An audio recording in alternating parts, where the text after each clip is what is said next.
Please note, all exercises and strategies from Module 2 to Module 5 are intended to be performed as follows. Choose 2 exercises or strategies every 3 hours. The program is not intended to be overwhelming. Compliance is essential to improvement.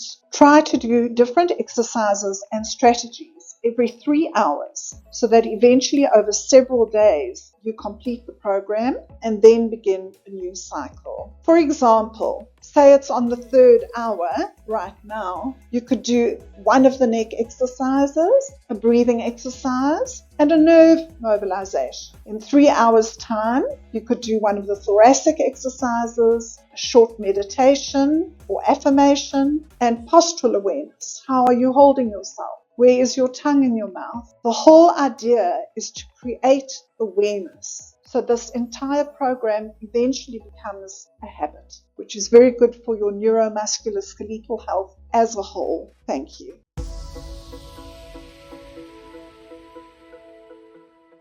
Hi, welcome back to Module 2, which is titled Mobilization of the Temporomandibular Joint, Strengthening of the Jaw, and Decreasing Muscle Spasm. So why mobilize? Why strengthen? And why decrease muscle spasm? So they are all interrelated, and if one of those 3 factors is affected, the other 2 are going to be affected. And the more the one is affected, the more the others will be affected. Conversely, if one improves one, the others will be improved. In other words, for example, say one has a very particularly stiff set of temporomandibular joints. One can only open them a certain amount instead of the normal amount that one can open. And I want to just show you, and I'm going to turn a little bit my face to the side so you can see. One should be able to fit in from top to the bottom of these 3 knuckles, these top 3 knuckles. One keeps one's thumb up. In other words, it's the non-dominant hand. So if you're a right-hander, which I am, you use the left hand to see if you can fit that full 3 amount of knuckles in. I'm going to do it again.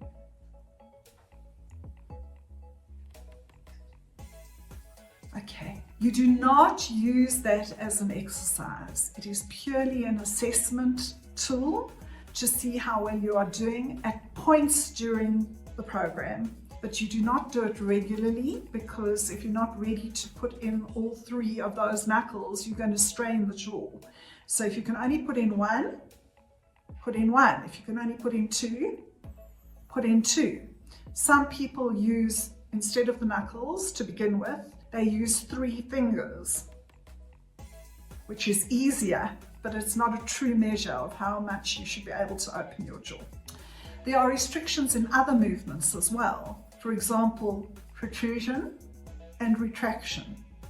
There can also be restriction in translation, which are side-to-side movements too. Now, if any of those movements are restricted in range, in other words, they are stiff, then one gets weakness of the muscle. And the reason one gets weakness from the muscle is because you're not taking that muscle through full range, through its full range of movements. So there's certain muscle fibers act in different ranges of movement. So if you open the jaw to there, some of the muscle fibers will be activated. If you open further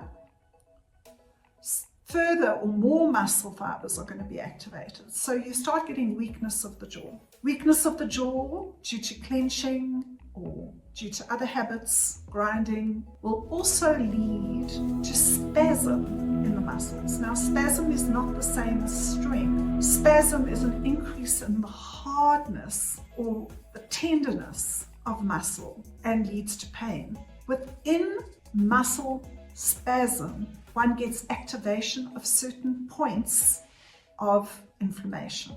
Muscle spasm in and of itself is very often due to a flight and fight response, which we'll be discussing more in Module 5 regarding stress. But as we know, and as we've mentioned already, TMD has a very strong input from stressful conditions or psychosocial or psychological conditions. and psychiatric conditions as well.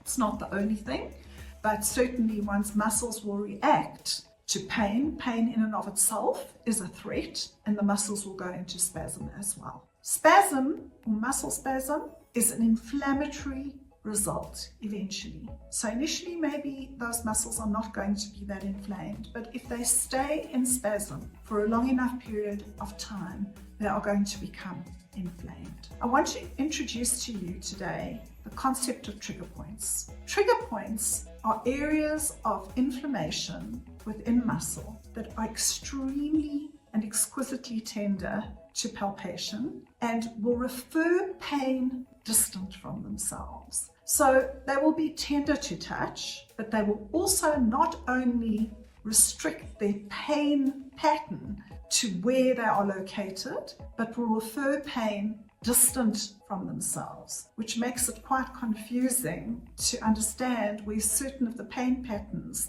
in temporomandibular disorder come from. But once we see where these trigger points are located in the masticatory muscles, then one will understand that it's possible to slowly but surely deactivate these trigger points through different mechanisms, which I'm going to show you in this module. And then we can get further range of movement, decreased muscle spasm, increased strengthening of muscle, and so on. When we look at a trigger point is not something that you can see. One cannot see a trigger point. You can't cut a person open and see a trigger point. It's a physiological or biochemical point. In other words, there's been studies shown that, say we're talking about this trigger point over here. If you draw fluid, serous fluid, from that trigger point with a syringe, and one analyzes that content of what you've drawn off from the trigger point, one will notice, if one analyzes the area around, compares the area around to the fluid that one's taken off that trigger point, one will notice a far higher percentage of fluid and inflammatory byproducts, in other words, the byproducts of metabolism. So what a trigger point is an accumulation of layers and layers of muscle spasm and layers of inflammatory build-up within muscle spasm. What one does is look at the cell, because the cell is the microcosm of yourself. It's the smallest, tiniest breakdown product or builder of what a human being is. If one looks at the cell, one will see that it needs to eat. So it takes up nutrients from your blood supply and it excretes the leftover metabolites into the intercellular spaces. So here's two cells. So you can see there's space between those cells. Okay, wherever those cells are, and there are going to be two cells on either side of that, there's an intercellular space, that little V over there.